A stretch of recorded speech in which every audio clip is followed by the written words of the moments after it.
Hi everyone, so did anyone watch the final of Tempting Fortune last night? As you know, I've been making videos about this program. I did a TV program review of it. Then I did another video looking at Nathaniel when he took £10,000 out of the kitty so that he could have a retreat. Very selfish. He could have brought someone with him as well, and he went on his own and he had 2 steak dinners. He just enjoyed him. Horrible person. Now, I know you shouldn't be judgmental, but his personality, there's too much things that he's done which has just made me think, what like a selfish person. So yesterday there was all sorts of things going on. So the night before they had been given a final massive temptation, and I think the producers wanted everyone to be involved in that because it was like a group temptation. So they had all their clothes on the yacht so they could wear their own clothes. They had this fantastic 3-course meal. There was chocolate there. There was everything. They even put like chocolates they knew that like some of the participants would like.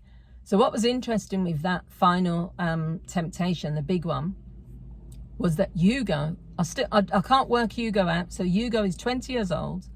He would be considered as eccentric. He's definitely from a privileged background and from a particular type of family. Very posh person. He's been on first dates. I saw him on there. What was interesting is he's the only person in the whole of this series that hasn't taken a temptation through the whole 18 days. So I get it. I get that he's saying he wants to be disciplined. He wants to push himself. What I didn't get was when they did the yacht challenge temptation, it said if 5 people or 6 people agree to do the yacht, then it's going to come out the prize fund anyway. So if you already know that it's going to come out the prize fund regardless, and if 8 out of the 10 people all said yes, let's do it, it was only Yugo that still stood his guns for whatever reason and said no. And then he's just said, oh, I'll go back to the camp and eat rice and beans. I didn't get it because there was no like reason for it, because it's kind of like the money's already going to be taken, so it wasn't like you were saving the money.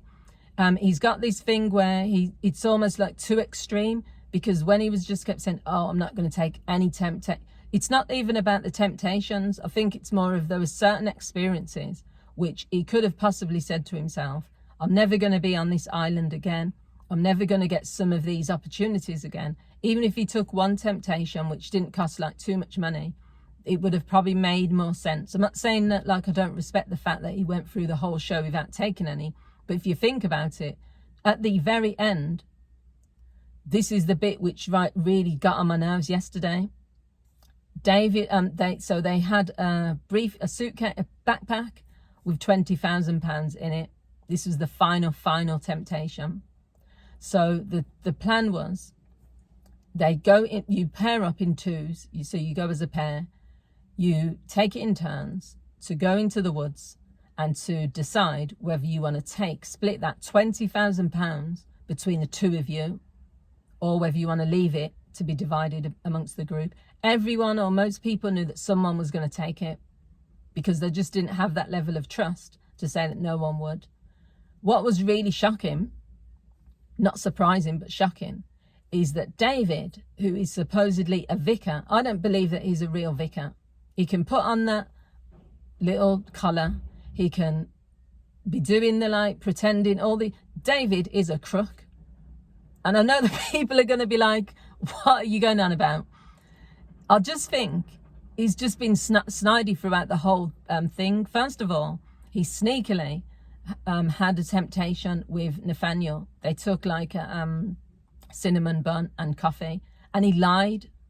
Now, he already said, as a vicar, he's not going to lie. So then he went back on his word and he lied to the team. So that's one thing that made him snidey. Then he took from the ATM temptation £4,000. There was a choice of, I think, 1,000, 1,500, 3,000, 4,000. He took the highest amount. That just already shows you what type of person he is. Even Imani, who's been going over the top, she took 1,500, £4,000. So you've already got £4,000, which is yours. That's gone straight to your bank account. And you could see how happy he was. And fine, you know, everyone's took temptations.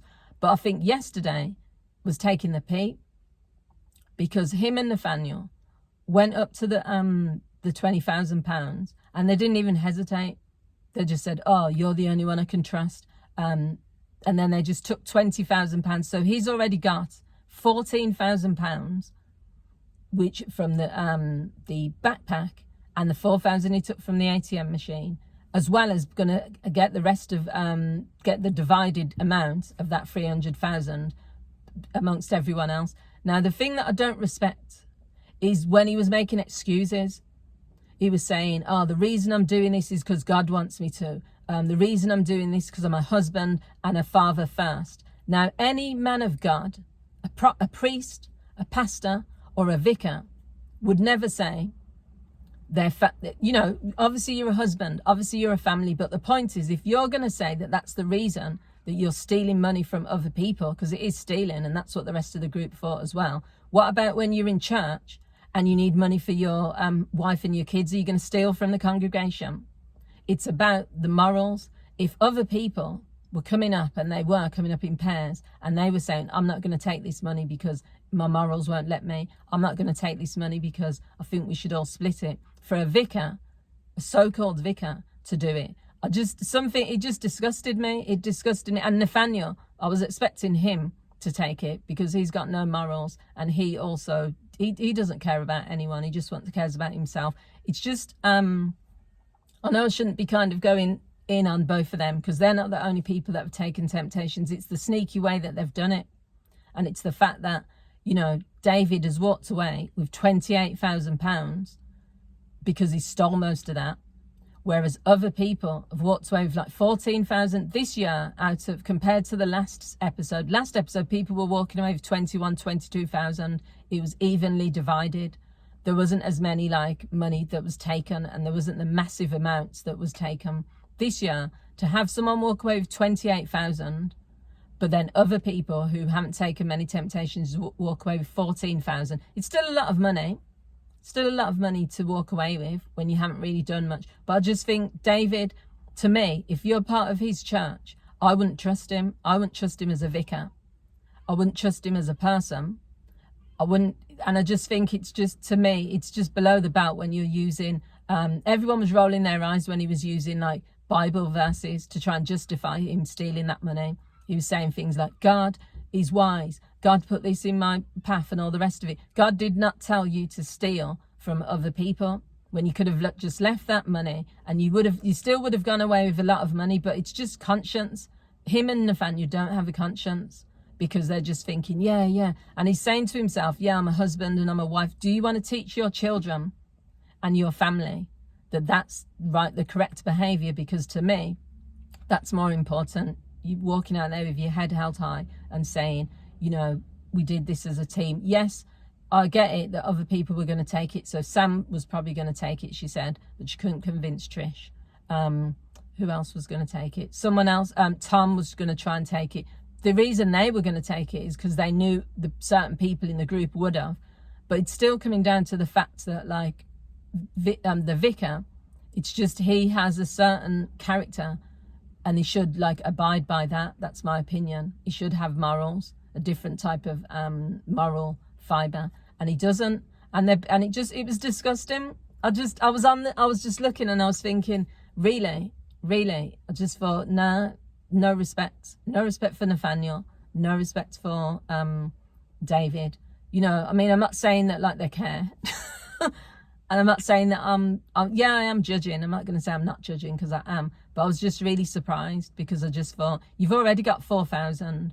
You're going to be dividing the rest up amongst everyone else. You know, you're a vicar, so obviously you have certain morals. And I wasn't expecting it. So let me know what you guys think. Did you watch it? If you did, what are your thoughts? I'd love to hear your thoughts. Bye.